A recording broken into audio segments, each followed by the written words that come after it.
This is Isabel Sadurni, your host for Frame by Frame, a podcast series that introduces you to the most influential and respected cinema professionals working in New York today.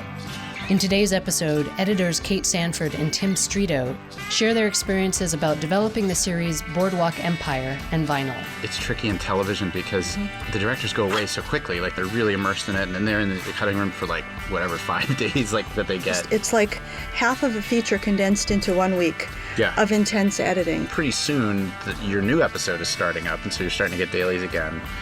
And so then things start to kind of snowball. Frame by Frame is brought to you by the Post New York Alliance because it's how you finish that counts. Our website is postnewyork.org, and we can be found on Twitter at @postny. Our host for today's session is Soundtrack. To begin, I asked Kate and Tim what kind of conversation they had with the producers to establish the aesthetic, visual grammar, rhythm, and overall shape of the series. Well, I mean, in both the case of Boardwalk and Vinyl, and with Martin Scorsese, you don't just have what he's actually done with the pilot. You have kind of his entire body of work as an influence.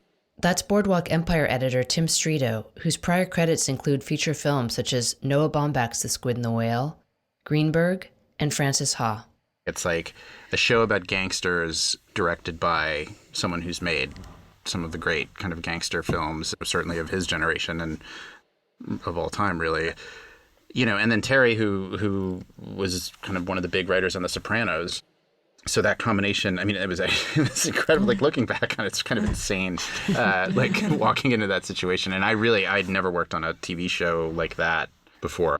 Had they not hired Kate, I never would have been hired on it, because I feel like they had their person they knew and the veteran, and the HBO kind of endorsed. But you had worked with Tim with The Wire.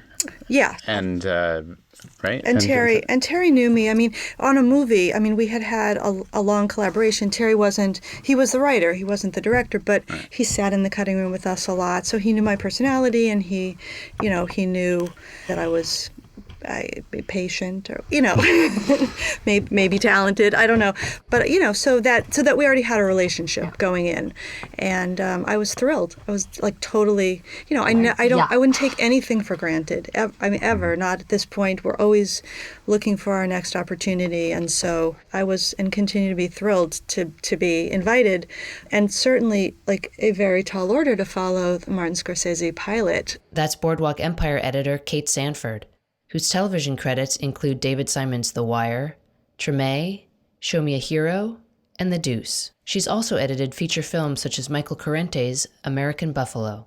So we have that really almost a 2-hour kind of movie experience of his pilot as a style guide. And like Tim says, we have his body of work as an influence over all of us.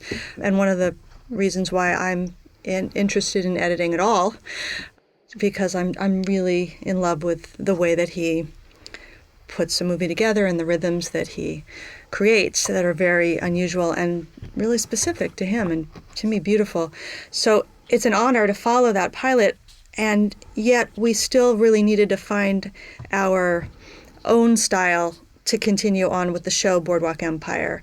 So we were heavily influenced by the pilot, but we weren't following it shot by shot, if you will. We were segueing into something that was a little slower paced and had a different kind of rhythm, and that was very much discussed among me and Terry and Tim and Patten.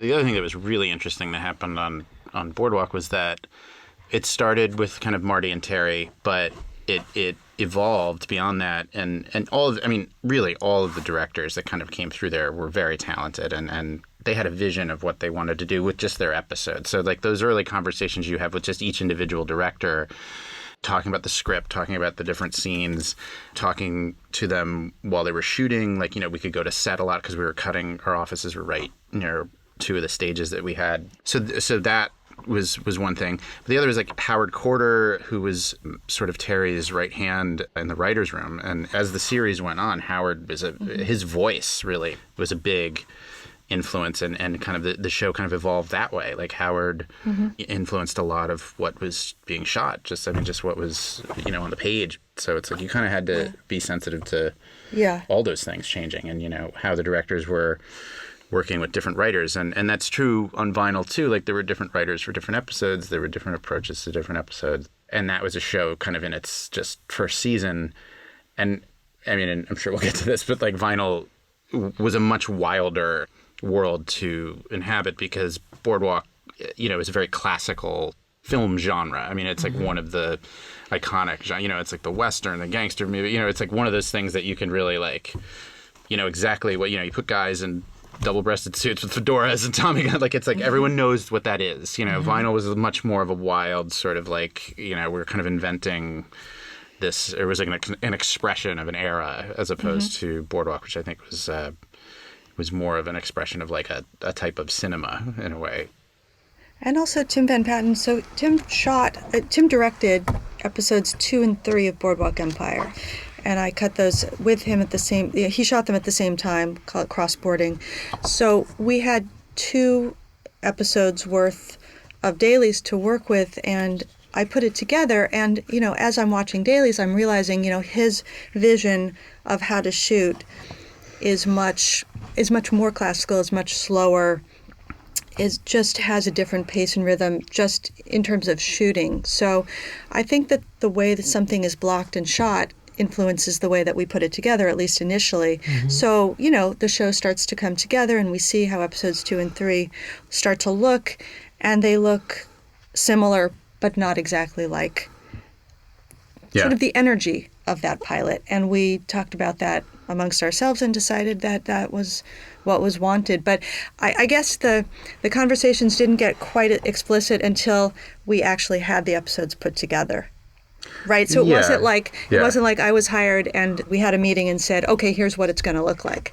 It was more like, well, maybe they had a meeting, and then, which I wasn't part of necessarily, but that I began to understand by watching the footage and working with it and putting it together, and then all together we started shaping it, and then Tim started and continued that shaping, conversation. It's a weird thing. I think you actually have that conversation in like your interview for like, you know what I mean? Like when you like talk to, like especially on movies, it's like when you meet and you talk about what other films are their influences for this particular film, or like, what you got out of the script. It's always exciting when you kind of like, when you see something in the script and you say it in like an interview and they're like, that's absolutely what I want to do. And, you know what I mean? It's like that you kind of plugged into something that they want to do or to see happen, or this reminds me of such and such. It's like those are the conversations where I think you start a dialogue with the director. And then once they get into shooting, a lot of it is very technical. It's like, shooting a film, it's construction, it's like getting those raw materials and like seeing it. And even like the experienced directors know, like, we're going to get this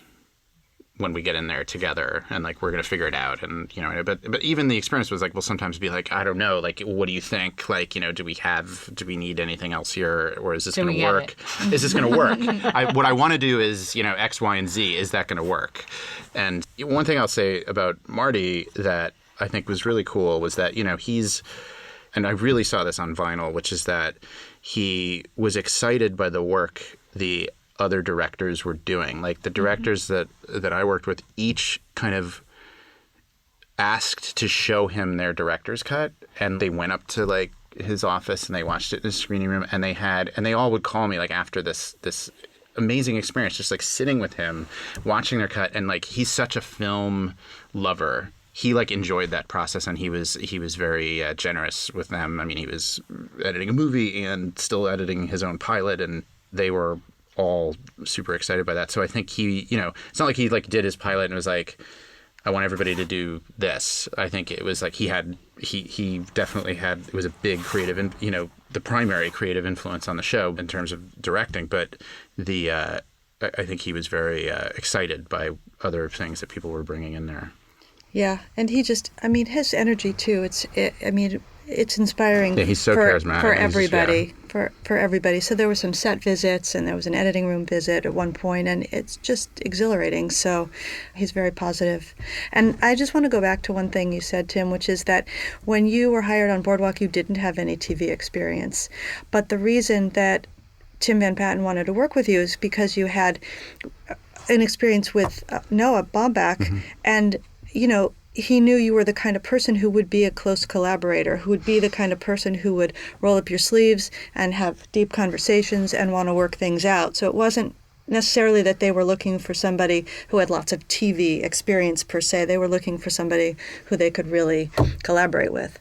Yeah, I mean, I think he said that. I mean, in my I'll never forget my interview with Tim on Boardwalk, because it was like they called me and said, can you read the script and go out? They were like, in a way, it was a kind of a scramble. They were trying to like kind of fill this second spot. He was already shooting the second 2 episodes that Kate was cutting, and so I would come in on episode 4. But I like went out to set, and like between shots, like had to like kind of go into like interview mode, and we talked, and I just started talking about like the show and how exciting I thought it would be, and and the set was so cool. It was like everybody was like, it was just like a costume. I'd never done like a period thing before, so it was really cool to just be on that set and see all that stuff, and it was a big deal for me. And then he was like, right. He's like, you're the one who cut the Squid and the Whale. Like, he remembered, like, in the pile of resumes or whatever that he had seen, that I had cut this movie that he really liked. Yeah, and then he talked to Noah. I mean, there was like, I remember they spoke on the phone, and I have to say, Kate was great when I started, because I was nervous, and it was a new thing for me, and it just really from the beginning, she was very collaborative. Come in here and look at what I'm doing. We were kind of one. We're doing the same thing. Like, we watch each other's cuts. When we're not super busy, we'll watch multiple versions of each other's cuts. So, often, because the director's around for like a week, and you get to know him at lunch and like whatever, and then they inevitably want to show it to someone else. Like, they want to just show somebody else before they send it to the producers. And so the other editor is the assistants, or the other people that they've gotten to know are the obvious candidates. But Kate and I also really use those screenings as a way to see it ourselves, and like and on vinyl especially, because vinyl was like really kind of a busy job.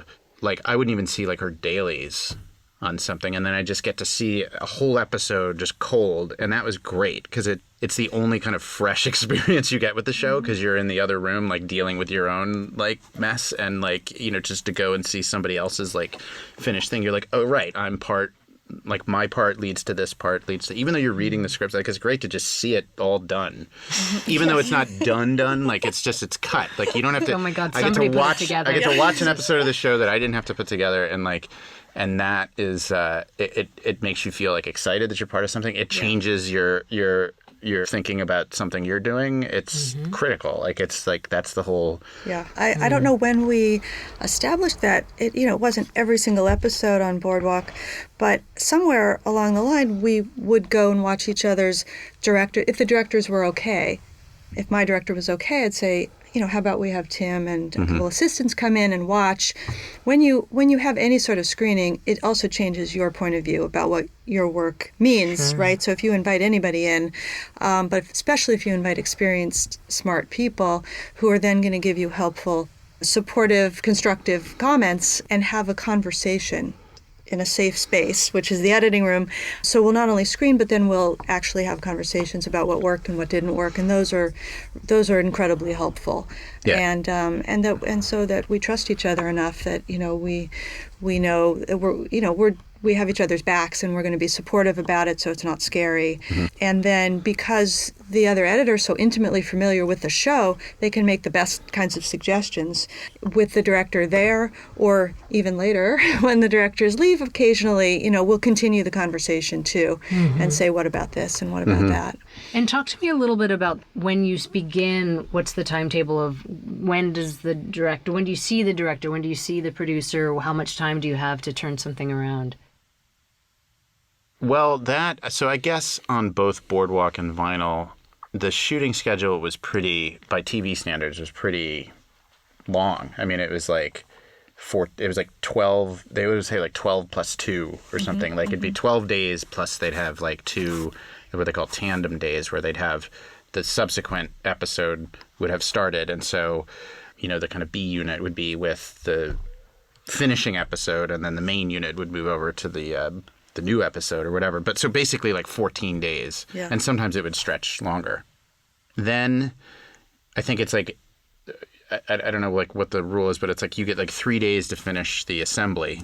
And then the director would come in to the cutting room. I think they're supposed to get at least 4 days, but we would do like 5. And, I would try to do more than that if we could, just to get more time in there with the director. And so then you get the director's cut done, and then it gets sent off to the producer. And then by then, because another week or so or week and a half has gone by, pretty soon your new episode is starting up, and so you're starting to get dailies again. And so then things start to kind of snowball. So you'll get notes back from, and this is just before you even send stuff to the network and all that kind of stuff. You get notes back from the producers, and you do those notes, and then you're still getting dailies, and so you're cutting the dailies, and then you'll start to get, and then that cut will move forward and go to the network, and then you get the network notes back, and you're still getting producer notes, and yeah. And then Marty or Mick, would have their, obviously on their own timetables. So they whenever they wanted to give notes, those would come in and we would do those. And so that was that's kind of how it. Vinyl was a little less organized than some shows. And there's also, a lot of producers. We're talking about a 2-editor rotation. So that you get squeezed a little bit tighter. Even though the shooting schedule is pretty long, you're still leapfrogging from one to the other. And it does get hard, and you overlap, and sometimes you have 3-4 episodes in different parts of the process at once.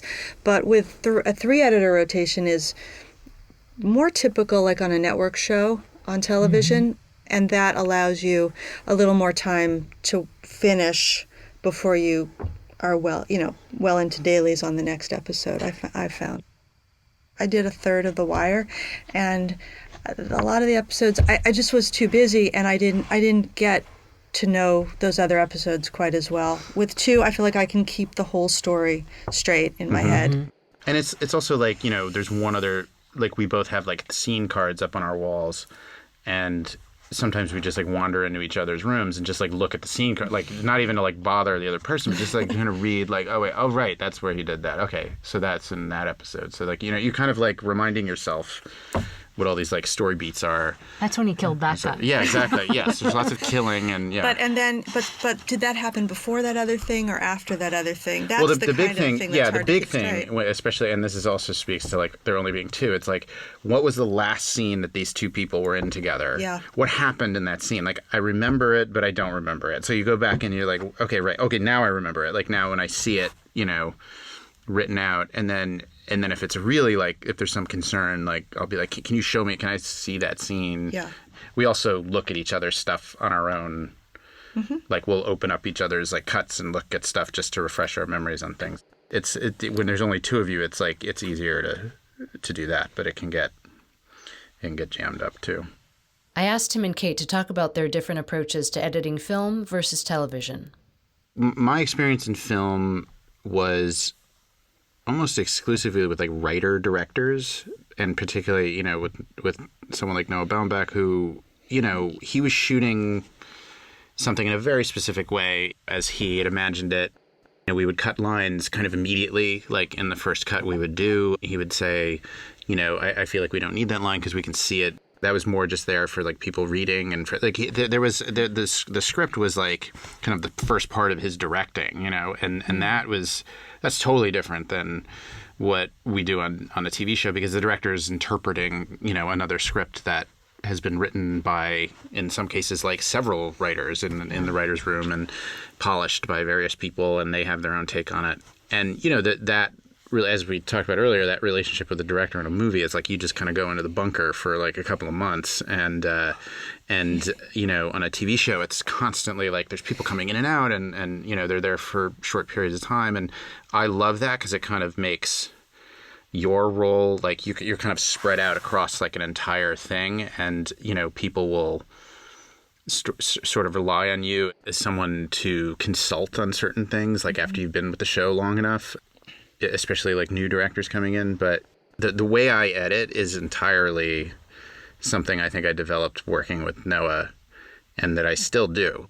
I mean, he really loved working in the cutting room, and it was a very disciplined, thorough process. He shoots a lot, and we explore numerous options and alternate versions of things always. And it's and we don't watch the assembly. That's a big part of his workflow, like, which I think is, I cut it, and we talk about it, and we'll go to it, like, if we're scratching our heads of, like, how to, but we start cutting from the first scene and build out from there, and then go back and, like, get, like, 10 minutes and then revise the first 10 minutes and then get to 20 minutes and, like, revise that and stuff. And I kind of try to do a sort of, like, a like kind of similar version of that, especially on vinyl. I try to do that with some of the directors. I would just say, like, if you don't want to watch the assembly, we don't have to, like, we could just start, and we could just start working.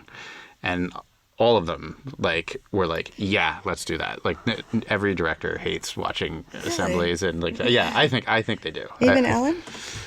I mean, Alan would watch it, I think.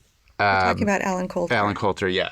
I think he would kind of watch it as a as a courtesy, like, sort of like, well, you cut it and let's see it, like, you put all this work into it. And I think, but I've kind of done this sort of informal survey of directors, like, over the last, like, few years. And I really think that, like, they're just not ready for it. Like, after they finish shooting, to come in and just have this thing there that's, I think after, like, a couple days they can watch it, but it's like, I think it's good to just, like, I mean, I had one director come in and we just worked on a scene that didn't have in episode 4. We have this whole record pressing sequence, and that's what she wanted to start with, because there weren't any actors. There was like fun music, like, it was Pink Floyd, like, she was like, let's just do that first, like, that's what, and it was a great way to kind of start, and we were still, like, kind of getting to know each other, and it was like, to get that up on its legs first was, like, a good way to kind of get started. So I'm surprised. I didn't realize that most of your directors didn't like to watch the assembly. I mean, I can understand that. I mean, you just talked about starting in the middle somewhere on episode 4, and it's hard to break the ice. Like, you have to form a whole relationship with someone, and not only, like, talking and emotional, but, like, just how you communicate in the cutting room. Like, do they like to sit there while you make every cut and fiddle, or do they like to give notes and walk away or talk on the phone? Like, how does the collaboration actually physically go? And so you have to figure out that really quickly, without, like, in an hour. Formally, just you have to just start doing it somehow, and you have to be very sensitive to how they like to operate, and be, just kind of very flexible. And then you kind of hit it, and then you're off and running together. I mean, I like to watch the assembly because I like to see the whole story, and I like to see where there are going to be story questions, problems, issues, redundancies, so that by the time I get to a scene that I know has an influence later, or maybe will be, something in it will be addressed later in terms of the story beats, I know that we can take some liberties there, or there's some work to do there. So I just like to see the whole thing. Yeah, I mean, I'd watch the whole thing. It's more just, like, in terms of, like, presenting them with. But I like them to catch up to where I am. Yeah. Ideally, anyway. Yeah. But we have to be very, very flexible, especially in TV. For me, that's the hardest part of editing, is the personal relationship, and it can be a very intimate relationship, and remaining open and supportive through the whole very, very long process. I think it's one of the qualities that you have to have, too. As an editor, you have to have the ability, at least for a large part of your day, to, like, keep it together. Because, one thing I talk about, like, if I teach or something, it's like you're not only putting the movie together and you're accessing your own creative, powers, and you're doing some technical feats, but you're also managing all of the emotions in the room. And so other people kind of have the privacy and the freedom to act out, and you kind of don't, really. I think that you have to be as calm, cool, and collected at all times as possible. I've been in a situation, and I learned this very early on. It's when you get a bunch of people in the room, like, in the early stages, so you're there with the director, and then you get producers or friends who are very opinionated or whatever, and you get the kind of, like, you get that feedback, you get those notes. If you, I think, turn on the director or agree with somebody, I mean, it just depends on what like the vibe is, but you have to be really careful because it's like you got to work with them after that screening's over. You have to like, so a lot of times I'll just sort of field all of these things and like, yeah, we'll think about, let's see how that works, just kind of like very non-committal, you don't want to like make them feel like you're taking sides if there's an argument. And then later you can say, I thought that was a really good point. I think we should try it. And you can kind of like, it's like, it's that trust. It's like, they need to feel like you're there for them. It's tricky in television because the directors go away so quickly. Like they spend all this time, they prep and they shoot and they're really immersed in it. And then they're in the cutting room for like whatever, 5 days like that they get. And then they leave and they know that you're staying and that you're going to do the producer's cuts with the people you work for over the course of the whole season. And so you have to make them feel like you really want to get there with that. You want them to feel like they've had their cut, you know what I mean? Like they've had their day in court. And that it's as good as they can possibly make it, and then just take it from there. But I don't think that's just like pandering to them or anything like that, or making. I don't think that any of that is faked. Right? No. I think it's like it's real work. It's like half of a feature condensed into 1 week of intense editing, and you really forge a relationship with them over that week. I mean, I know Tim and I both do. I mean, we get really involved and attached with the people who are shooting and whose dailies we're absorbing, and we're putting it together, and we're really collaborating with them. And sometimes we keep in touch with them after, and they call or they text. Yeah, they want to know what's going on. What's going on? You didn't change that wide shot, did you? Did you hold on the wide shot? Like what? Or worse, like after it airs, like you'll get the like email of like, what happened to like such and such, and then you kind of go back and I try to actually always hit them before it airs, just to tell them, look, this is going to bum you out, but X, Y, and Z. And if they're ready for it, then they're usually understanding, and especially if like reviews come out and it's good, like they're just fine and everything's cool. Like, but it's like, there's definitely like, I don't know, I feel bad for TV directors. It's like they really have to let go of this thing before it's done, and that's weird. I think. I mean, it's like kind of you wish there was a second cut that they would get, after notes or something. And we have to balance our loyalties too, and also I think we're on a TV series. I think we're serving the show overall as well, especially if it's been established for a while. What kind of the grammar what the language is of the storytelling. Sometimes directors come in and they have an idea that's a little too far outside of that. We try to rein them in a little bit and say, well, we don't really do those kind of long cinematic dissolves on the wire or whatever. Yeah, we just what we get from one scene to another is a straight cut or whatever. There on some TV shows there are fairly strict rules, strict to suggestive guidelines, and so it's our job too to keep that style template going. But I think, going back to what you're saying about working with Noah, like you're finding the movie. I mean, we talked a little about finding the TV show, finding the style of the TV show. I feel like the whole job of working on a movie is finding the movie. From day one to day infinity. That's what you do the whole time.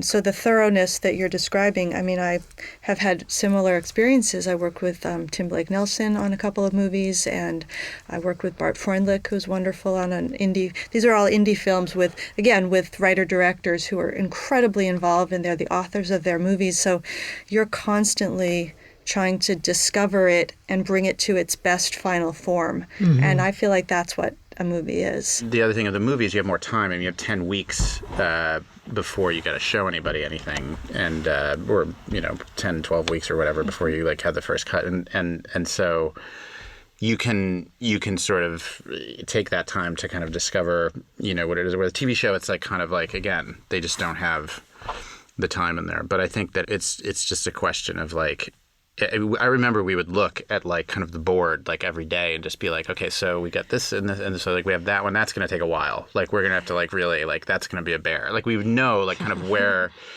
the things that we're going to kind of take. We'll just like breeze through that part. That's not going to be hard. Like we would kind of like assess at the end of every day, not even having seen it. Like we're building each scene from scratch. Yeah.